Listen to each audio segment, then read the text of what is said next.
The 80s saw the reimagining of a lot of genres and tropes that had come a few decades before. The writers and showrunners of the day had grown up on the classics. When it came to their own creations, they went with what inspired them. So, when they got the opportunity to create a new detective series for CBS, there were a few classic nods to the noirs that came before, even if the bright Hawaii sunlit beaches and brightly colored shirts weren't in black and white. But boy, was the car red. When you think about 80s detectives, there's one standout that everyone remembers, and on this episode of Gone But Not Forgotten, we're heading to Hawaii and looking back on the man with the stash with Magnum P.I.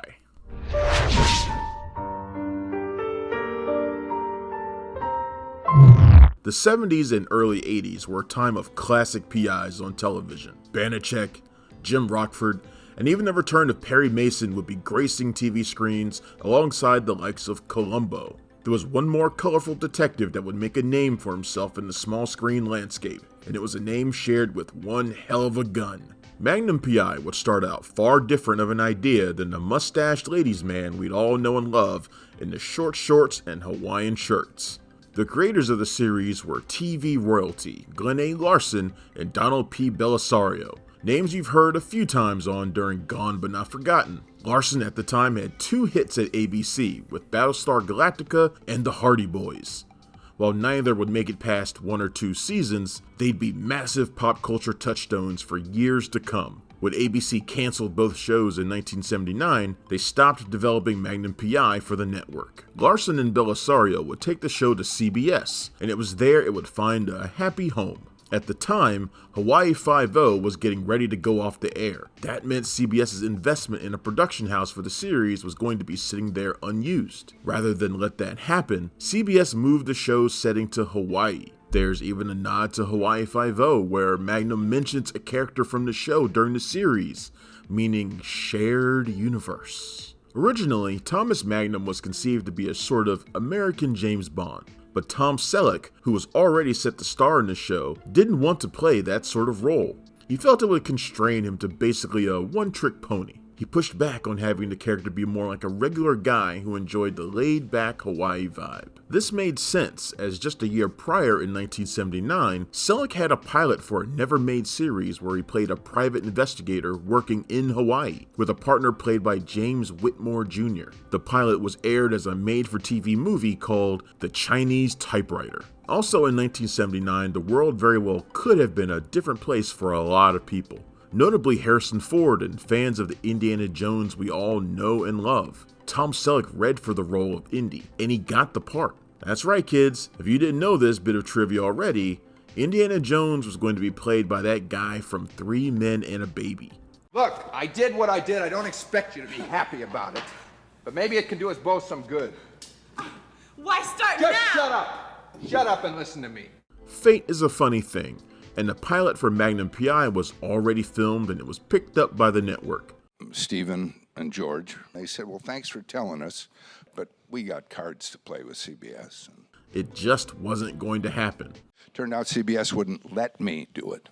The series focuses on Thomas Magnum, a private investigator in Hawaii who lives on an estate known as the Robin's Nest. It isn't his, but he gets to live there and use the sexy as hell red Ferrari that is owned by Robin Masters. Masters is an author and apparently makes as much money as Stephen King. Magnum's arrangement with Robin is a bit of a mystery, but it's implied that Magnum most likely saved Masters' life, as well as inspired a number of his books. Magnum is an ex-naval officer who served in Vietnam and is highly decorated with a Purple Heart, Navy Cross, and a literal chest full of medals. Magnum was a POW in Vietnam and had a long, complex military history. Now working as a private investigator, Magnum has a few friends who routinely assisted him on cases. One of these is John Higgins, or just Higgins, the major domo of Robin Masters' estate and the epitome of British stuffiness. Higgins has 2 large Dobermans, Zeus and Apollo, who help guard Robin's nest. Magnum and Higgins butt heads quite a bit,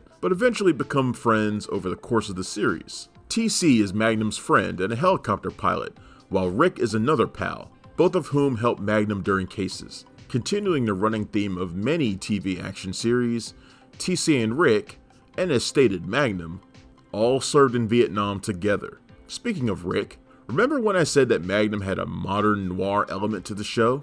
The series is typically narrated by Magnum in voiceover. This is much like your classic PI type films and TV series did. Mike Hammer, for example. Both Darren McGavin and Stacy Keach versions would do this. Rick, at least in the first episode, had a bar called Rick's Cafe American, a total nod to Casablanca. Throughout the series, we get to piece together Magnum's history, and it's not a happy one.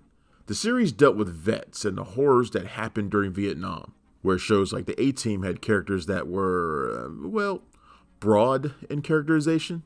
Magnum P.I. was embraced by veteran viewers who appreciated this approach. This was more realistic when it came to PTSD and living after the war. We never see Robin Masters' face during the entire run of the series, but we hear his voice. There was some debate that Higgins and Masters were the same person. That was quashed though, with Masters actually being shown walking, back only, and Higgins talking to him on the phone. I guess you could say this makes Robin Masters the Charlie to Magnum, TC, and Rick's Angels. John Hillerman played Higgins in the series, and I can't tell you how many people were shocked to discover he wasn't actually British. Hillerman was from Texas and was in the Air Force before deciding to pursue acting. This would lead to him having a long career in both TV and film. One notable turn would be as Dr. Watson to Edward Woodward's Sherlock Holmes in the CBS TV movie Hands of a Murderer. He'd win an Emmy and a Golden Globe for his work on Magnum P.I., and it's this role he is most known for. Hillerman would pass away in 2017 at the age of 84. Roger Mosley would play TC, the put-upon friend and chopper pilot for Magnum. Mosley was another actor with a lengthy TV and film history, working with legends like John Wayne, Chris Christopherson, and even working with Selleck on his TV series Las Vegas in 2007. Mosley's last appearance on screen would be in the Magnum P.I. remake series. Sadly, he died of injuries sustained from a car crash in August of 2022. Larry Manetti, who played Rick, was more like the character than you might think. He owned a restaurant in Las Vegas and wrote a book filled with stories about his time on Magnum called Aloha! Magnum Larry Manetti's Magnum P.I. Memories. Manetti also came from a background with a lot of film and TV work. He'd also show up in Selleck's series Las Vegas, as well as other Belisario series like Quantum Leap. Plus, he appeared as a character named Nicky the Kid DeMarco in the new Hawaii Five-0. This is the same character who would show up in the new Magnum P.I. series. Continuing the Magnum family reunions, Manetti would also appear in an episode of Selleck's Blue Bloods in 2023. It should also be noted that Magnum had extra star power in the voice of Robin Masters. Orson Welles voiced Masters a few times in the series. This would be one of the last roles for Welles, who would pass away in 1985. Thanks to Magnum P.I.'s massive hit status, the show was able to get some impressive guest stars. Over the show's 8-season run, actors like Scatman Crothers, Annie Potts, John Saxon, and Judge Reinhold would appear, just to name a few. Lance Legault, who would play a major role in the A-Team, would also appear as another military man in the form of Colonel Buck Green in a number of episodes of the series. Various Hawaiian celebrities would also appear. Many were local actors who were part of the Hawaii Five-0 crew. Remember when I said that Magnum P.I. was sort of new wave noir for the 80s? Frank Sinatra would co-star in what would be his last film TV appearance as a New York cop named Michael Doheny in the episode Laura. Laura is Doheny's 7-year-old granddaughter who, on the night of his retirement, was assaulted and murdered. Doheny goes to Hawaii to take revenge on the men responsible for this horrific act. Sinatra was old-school Hollywood music royalty, and he was known for playing tough characters. Funny enough, he starred in many noir films, including The Detective and Tony Rome. Laura is a rough episode, and here's no happy ending in this sort of story. Sinatra is truly great in this. These sorts of episodes are what made Magnum P.I. stand out when it came to network television. But perhaps the moment that will forever be burned in the minds and hearts of Magnum P.I. fans was the 2-part episode, Did You See the Sunrise? Guest star Bill Svensson would play Ivan, a KGB officer who tortured and held Magnum, TC, with his friend Nuzo hostage during Vietnam. The episode is probably one of the darkest and most grim of the series, and sees Magnum almost be killed by a bomb in his Ferrari. This winds up killing his friend Mac, and TC is brainwashed into almost killing someone. Ivan is responsible for everything, but due to diplomatic immunity, he flaunts the fact that Magnum can't do anything about it. In one of the greatest and most unexpected moments in TV history, Magnum asks Ivan, "Did you see the sunrise this morning?" "Yes. Why?"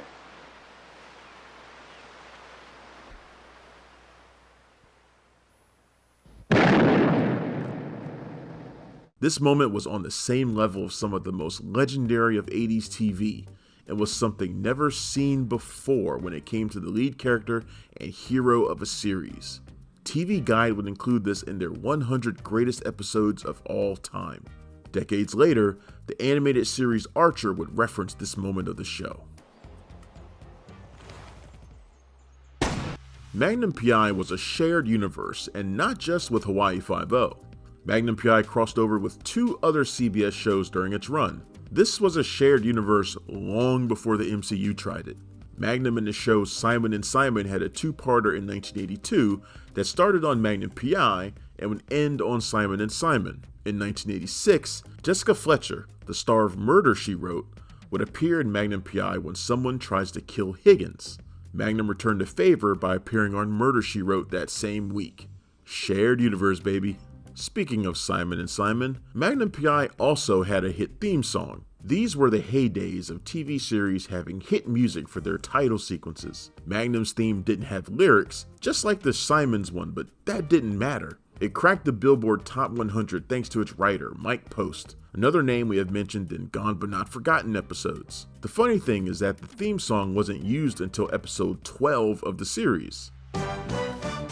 With the massive success of Magnum P.I., Tom Selleck was in high demand. Over the course of the series, Selleck would wind up doing a number of feature films. This would impact stories and the show's production, as the crew had to figure out ways to work with his schedule.